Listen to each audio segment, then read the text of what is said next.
السلام علیکم ورحمۃ اللہ وبرکاتہ۔ الحمد للہ وحدہ والصلاة والسلام علی من لا نبی بعدہ وبعد۔ اعوذ باللہ من الشیطان الرجیم، بسم اللہ الرحمن الرحیم۔ ذالکم اللہ ربکم لا الہ الا هو خالق کل شیء فاعبدوہ۔ تمام قسم کے حمد و ثنا اللہ رب العالمین کے حق میں لائق و زیبا ہے۔ درود و سلام کا نزول ہو تمام انبیاء کرام علیہم الصلاۃ والتسلیم پر، بالخصوص میرے نبی، ہم تمام کے نبی، پیارے نبی محمد صلی اللہ علیہ وسلم پر۔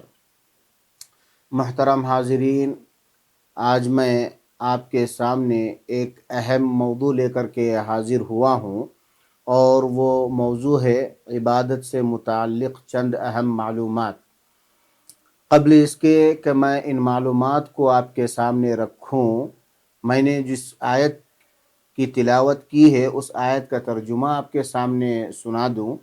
ذالکم اللہ ربکم، کہ یقیناً اللہ رب العالمین ہی تمہارا رب ہے، لا الہ الا ہو، کہ عبادت صرف اور صرف اللہ کی ہونی چاہیے، اور وہی ہر چیز کا خالق ہے، فاعبدوہ، اور اسی کی عبادت کرو۔ تو عبادت کے لیے چند اہم باتوں کو بالترتیب جاننا ضروری ہے۔ نمبر 1، عبادت کے لیے سب سے پہلے اللہ تعالیٰ کی توفیق۔ اللہ تعالیٰ کی توفیق کے بغیر انسان نہ تو نیکی کو انجام دے سکتا ہے اور نہ برائی سے بچ سکتا ہے۔ تو اللہ تعالیٰ کی توفیق بہت بڑی نعمت ہے عبادت کے لیے۔ اسی لیے لا حول ولا قوت الا باللہ جب بندہ پڑھتا ہے تو اس میں گویا اپنے رب سے وہ اللہ تعالیٰ سے نیکی کو انجام دینے کی توفیق اور گناہوں سے بچنے کی توفیق طلب کرتا ہے۔ اور یہ بھی ایک وجہ ہے کہ لا حول ولا قوت الا باللہ کو جنت کے خزانوں میں سے ایک خزانہ قرار دیا گیا ہے۔ نمبر 2، اللہ رب العالمین کی توفیق جب بندے کو حاصل ہو جائے تو اس کے بعد اخلاص چاہیے ہوتا ہے۔ اخلاص کسے کہتے ہیں؟ کہ عبادت کو اللہ کے لیے خاص کر دینا۔ عبادت کی جتنی بھی قسمیں پائی جاتی ہیں ان تمام کو اللہ کے لیے خاص کرنا۔ کسی غیر کے لیے کیا جائے، اللہ کے ساتھ جوڑ دیا جائے، تو ایسی صورت میں وہ عبادت پھر اللہ کے لیے عبادت نہیں ہوتی۔ تو اللہ کی عبادت کے لیے خالص ہونا ضروری ہے، خلوص ہونا ضروری ہے۔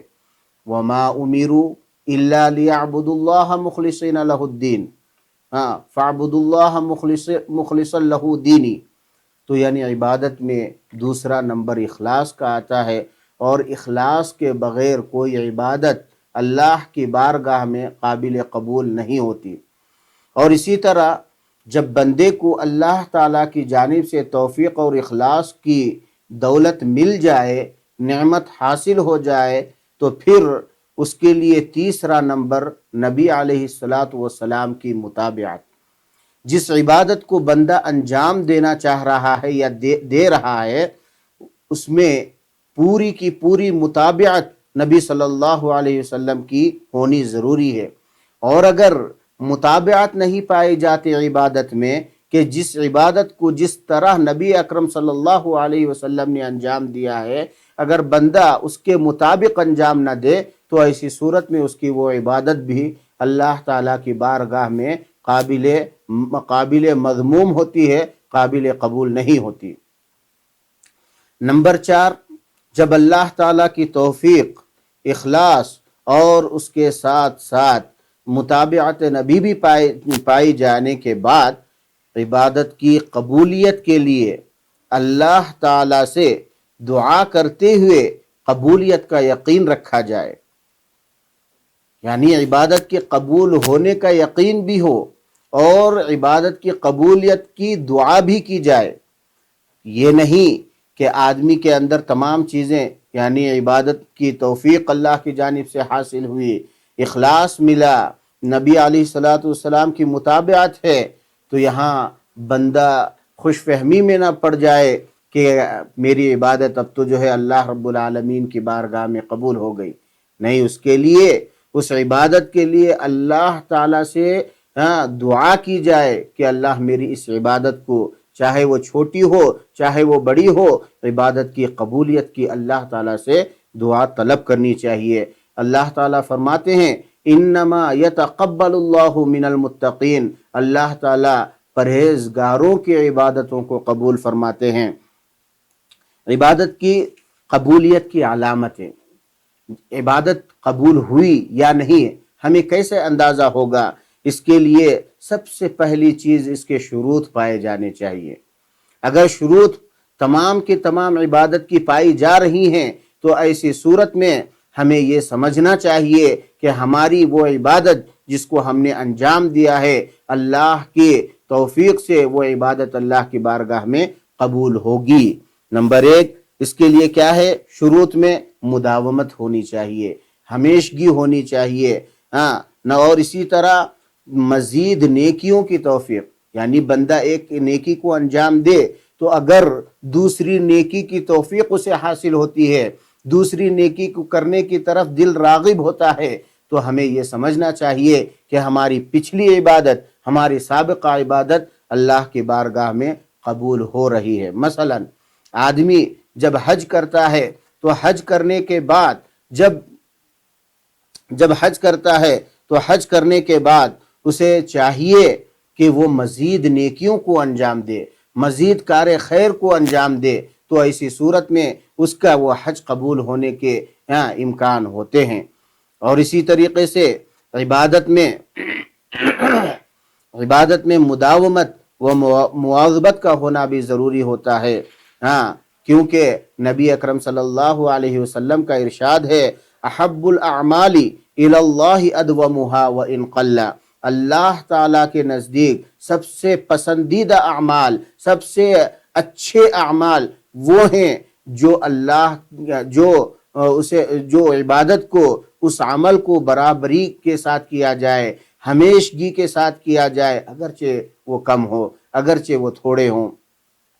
اور اسی طرح چھٹی چیز جو عبادت سے متعلق ہے، وہ چھٹی چیز یہ ہے کہ عبادات کو ان کے شروط و ضوابط کے ساتھ ادائیگی کے بعد انسان خوش فہمی میں مبتلا نہ ہو جائے کہ میں نے بہت زیادہ عبادت کر لی ہے، کیونکہ جس کے اندر یہ صفت آ جاتی ہے، یہ صفت موصوف کی عبادت کو غارت کر دیتی ہے، برباد کر دیتی ہے، اور یہ صفت، خوش فہمی والی صفت، انسان کی نیکیوں کو مٹی میں، خاک میں ملا دیتی ہے۔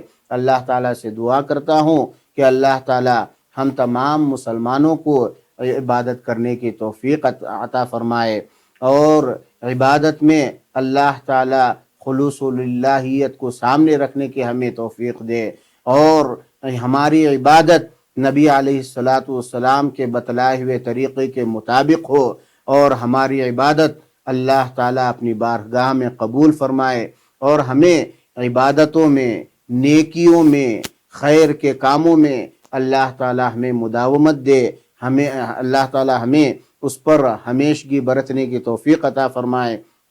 اللہ تعالیٰ ہماری تمام عبادتوں کو، چاہے وہ چھوٹی ہوں چاہے وہ بڑی ہوں، اللہ تعالیٰ ہماری تمام عبادتوں کو قبول فرما۔ آمین۔ وصلی اللہ تعالی علی خیر خلقہ محمد وعلی آلہ وصحبہ اجمعین۔